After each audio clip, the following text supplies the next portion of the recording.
Gracias. Muchísimas gracias por la invitación a esta jornada de trabajo de Nicotaxi, que son una de las federaciones más consolidadas de Nicaragua y que son un orgullo y un ejemplo para el resto de cooperativas. En Nicaragua tenemos muy pocas movimientos cooperativos por rubro. Tenemos en el crédito, tenemos en el café y en el transporte. El resto están bien dispersas. Ahora hay varias federaciones, pero están muy dispersas.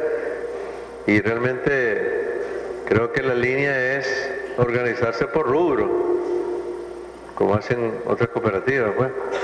Y ustedes son un buen ejemplo para ello. Estaba escuchando las intervenciones de ese esfuerzo que están haciendo ustedes por transmitir a las nuevas generaciones el mensaje del cooperativismo, la vocación del cooperativismo y la necesidad del cooperativismo. Nicaragua es un país todavía muy empobrecido, sigue siendo el país más empobrecido de América Latina y vamos a unos años muy difíciles, porque el mundo está ahora en una orientación menos globalizadora y más de proteccionismo interno. Quizás el triunfo del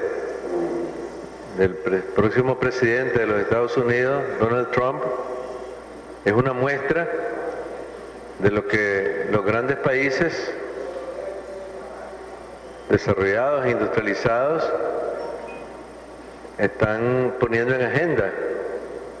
El proteccionismo es buscar cómo sobrevivir con los recursos propios, y eso es lo que va a hacer Estados Unidos con el programa del nuevo gobierno. Un proteccionismo que a nosotros nos va a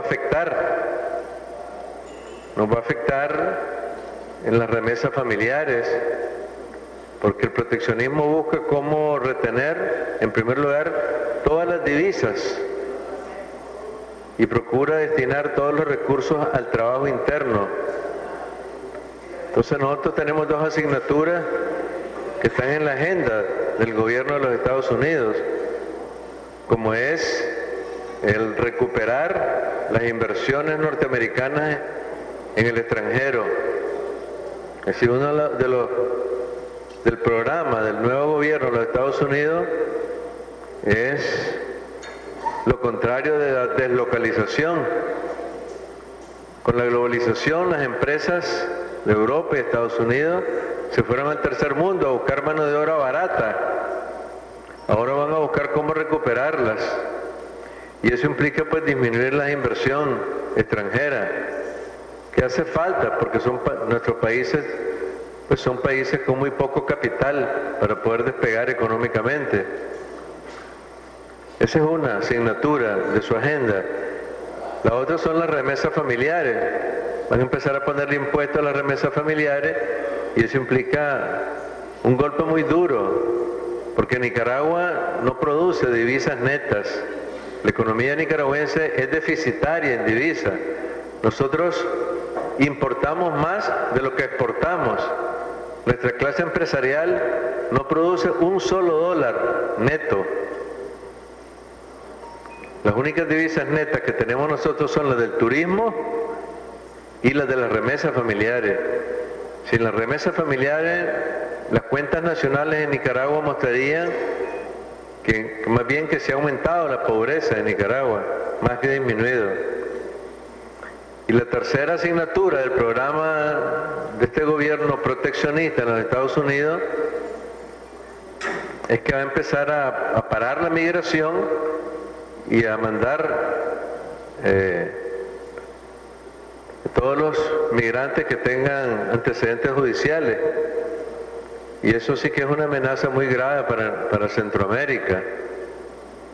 En Centroamérica, Guatemala, El Salvador y Honduras, el problema número uno que tienen es la inseguridad ciudadana. Ese es el problema número uno para los salvadoreños, para los hondureños, para los guatemaltecos. Por supuesto que tienen problemas de pobreza,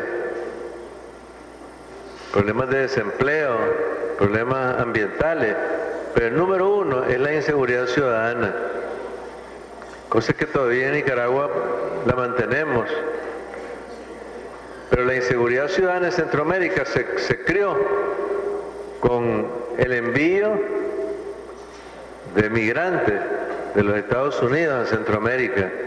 Así nació la inseguridad ciudadana. Centroamérica no tenía los problemas de droga, de pandillas, de maras que tiene ahora, pero con una repatriación masiva de 4.000 pandilleros de Los Ángeles que enviaron a El Salvador, ellos se han difuminado ahora en toda Centroamérica y tienen a Centroamérica, o la mitad de Centroamérica, sumida en un problema muy grande de inseguridad ciudadana. Me imagino que ustedes no viajan a Centroamérica, ¿verdad? El transporte de ustedes es muy poco. Pero yo estuve hace poco con transportistas que se están organizando en cooperativas, transportistas de camiones, de rastra, y de buses que hacen excursiones, y todos pagan una extorsión. O sea, además de los impuestos, una extorsión a las pandillas. Si no, pues no se puede transitar por ahí. O sea que hay que valorar, porque uno solo valora lo que no tiene, pero hay que aprender a valorar lo que tenemos. Y la seguridad ciudadana es uno de los valores que tiene Nicaragua, un valor agregado que tiene Nicaragua desde el punto de vista económico y social. Y pues ustedes no tienen ese problema, pero ustedes son productores de servicios. Ustedes venden servicios y ustedes necesitan compradores, gente que tenga dinero para comprar ese servicio. Si no hay empleo, si no hay remesa, pues la gente va a utilizar más los buses o andar a pie. Y en las principales ciudades de Nicaragua, pues se nos están saturando los servicios públicos.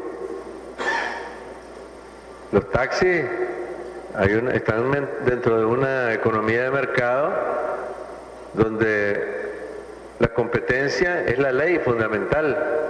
Ustedes pueden ser muy hermanos aquí adentro o al interior de una cooperativa, pero en el mercado pues son adversarios, ¿verdad? Por el cliente de la esquina. Entonces es una contradicción en que viven ustedes.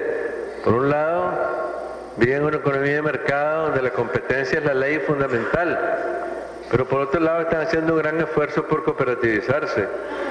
Y menos mal que lo hacen en momentos de paz y momentos en que Nicaragua ha tenido un cierto crecimiento económico. Porque antes, como ustedes saben, las cooperativas eran perseguidas por los regímenes militares, perseguidas por la Guardia Nacional, perseguidas por la contrarrevolución en los años 80, pues ahora no están perseguidas, pero están sometidas a arbitrariedades, están sometidas a injusticia. Nuestras institucionalidades pues no están a la altura de las necesidades, porque ellas mismas están en competencia. O sea, hay una competencia entre el sector público y el sector privado también, así como hay competencia entre ustedes, así como hay competencia entre los buses, los taxis y las caponeras, que es una agenda que ustedes, me imagino, han discutido. Yo sé que es un problema que no se ha detenido, todo lo contrario. En Managua y en el resto de las ciudades de Nicaragua, esa competencia van a tener que administrarla con mucha sabiduría, porque son compañeros también, los buceros, son compañeros los tricicleros, son compañeros los microtaxis, y son compañeros ustedes. Entonces, entre la competencia entre las diferentes formas de transporte, la competencia con las instituciones públicas y ustedes, pues van a tener que utilizar la sabiduría que tienen sus líderes, que es un gran patrimonio. Uno de los grandes patrimonios de Fenicotaxi son sus liderazgos. Pues muchas veces a los líderes se les critica mucho, pues, pero sin líderes no hay organización, y si no hay organización, pues van a ser presas del mercado, y el mercado es implacable, no tiene corazón, destruye los mayores esfuerzos de solidaridad y de fraternidad que existen. Es bueno también hablar de los problemas, porque aquí estamos festejando. Esto es un festejo. Yo me siento orgulloso, satisfecho, compensado en mis luchas sociales de ver que ustedes están aquí, en este hotel, donde antes solo venía el COSEP. Y ahora están ustedes, trabajadores, productores de servicios, y están con unos liderazgos de lujo, pues, porque yo he tenido la oportunidad de conocerlos muy de cerca y de valorarlos. Hay líderes también buenos en otros gremios, pero yo conozco también de sus luchas, y de sus luchas no solamente frente a gobiernos liberales y conservadores, sino contra su propio gobierno, que son también difíciles. Por eso le decía que las contradicciones también existen entre las instituciones públicas y el sector privado. Aunque ustedes estuvieran de ministros o directores de Intranma, no se van a escapar de esa contradicción. Hay contradicciones que son inevitables, y cuando son inevitables, lo que uno tiene que hacer es aprender a administrarlas de la manera más sabia, como creo que ustedes lo han hecho.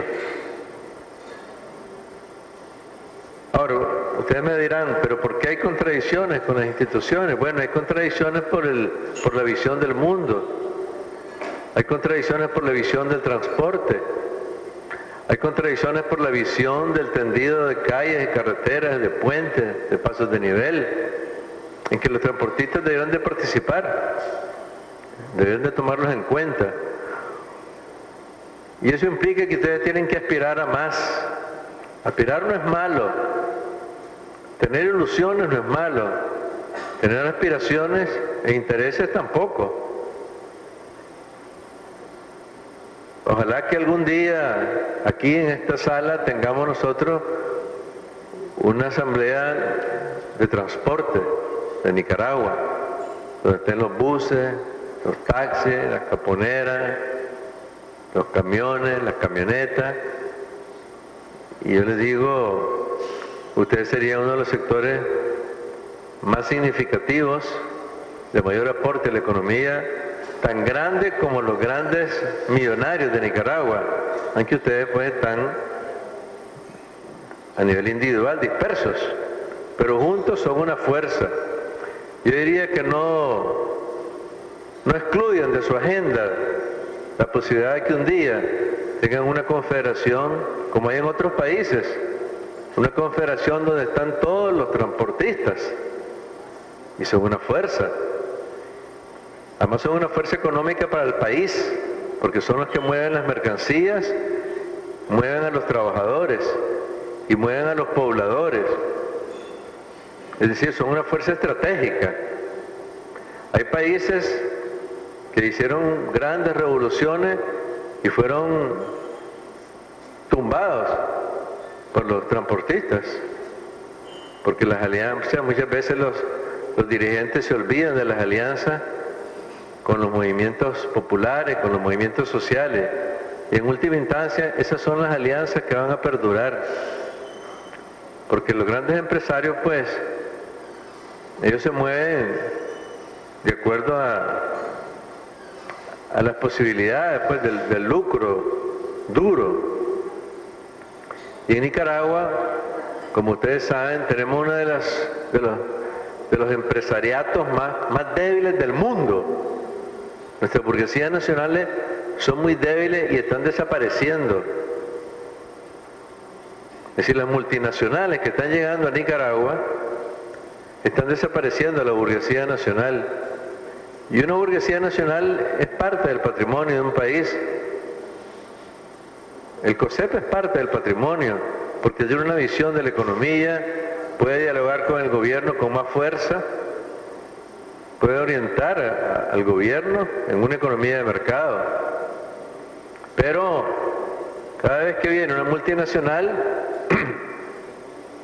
decenas, centenares de grandes productores, pues les entregan sus empresas, como pasó con la factorizadora, pasó con Esquimo, pasó con el banco de Pelas, que tuvo que entregar, pasó con los supermercados, que se tuvieron que entregar, está pasando con los mataderos, con los acopiadores de leche, se están entregando, se están vendiendo. Porque Nicaragua se desangra día a día en su comercio exterior. Todos los productos que vende Nicaragua a Estados Unidos son más baratos allá que aquí. La carne de res, la carne de pollo, el azúcar, la leche, todos esos productos que nosotros producimos, hasta el maíz, es más barato allá que aquí. Hace 3 días estuvimos con la Federación con las cooperativas de arroz, y los grandes productores de arroz ya se están pasando a la comercialización del arroz. Ya están importando más arroz que produciendo arroz. Porque si es más barato importarlo y es de mejor calidad y está mejor empacado, y los costos nacionales son cada vez más altos, pues dicen ellos, mejor importar arroz que producirlo. El que produce arroz quiebra, el que importa arroz gana. Entonces se convierten de productores en comerciantes.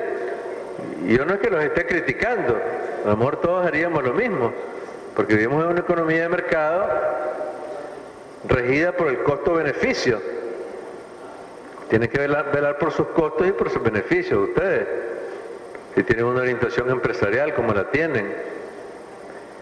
Entonces, después, los productos, digamos, tradicionales de Nicaragua, pues van en caída, van perdiendo precio año con año. Y eso va a golpear la economía nacional. Entonces ustedes, que están estudiando la economía de una cooperativa, como lo vi, que están estudiando la economía de la Unión, de la Federación, también tienen que situarse en la economía nacional, no para preocuparse, no para afligirse, sino para saber cuáles son las tareas que tienen por delante. Yo sé que a muchos de ustedes les parecerá difícil e impertinente querer juntarse con otras federaciones de transporte, de buses, de taxi, de caponera, de camiones, pero si no lo hacen, la correlación de fuerza de cada uno de los gremios del transporte va a ser cada vez más débil frente a la competencia. Por ejemplo, ya están entrando a Nicaragua servicios de camiones, de rastras, que están quebrando pues a esos 1000 dueños de camiones, que están algunos hasta ahora cooperativizándose. Yo les he dicho, vayan a buscar a los compañeros de Fenicotaxi para que les cuenten su experiencia, porque no van a poder sobrevivir individualmente. Los problemas que ustedes tienen, ellos los tienen pero individualmente. Enfrentarse a un contratista público o privado. Entonces es mucho mejor hacerlo como cooperativa, como unión de cooperativas, como federación de cooperativas, y mejor como confederación de transporte, como existe en otros países. Y me parece que no debieran de sacarlo de la agenda, una reunión, empezando con una reunión, con una reflexión. Yo sé pues que a veces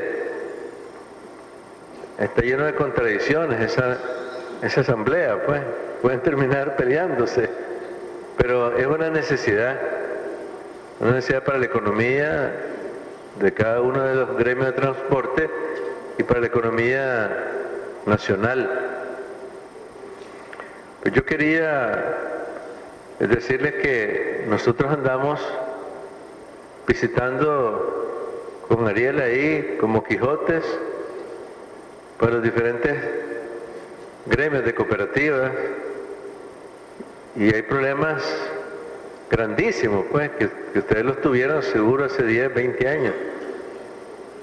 Y entonces, visibilizar esos problemas, contar su historia, como lo hacen aquí, como lo hace Omar, pues sabiamente en su programa de radio, como lo hacen en los folletos que nos dieron, pues es un aporte también al cooperativismo, llevar a los hermanos cooperativistas la experiencia de ustedes, experiencia de lucha. Yo solo quería finalmente pedirles un favor. Yo quisiera hoy hacer un reconocimiento a un grupo de transportistas informales de los años, finales de los años 60. Yo vengo de un pueblo muy pequeño. Me dijeron que aquí andaba uno de ellos, de Somotillo. Pero hace 40 años Somotillo ni se lo imaginaban ustedes. Tardábamos 10 días, 12 días para llegar a León. Yo me acuerdo que yo fui el primer alumno de 6º grado que salí ese año, el primero.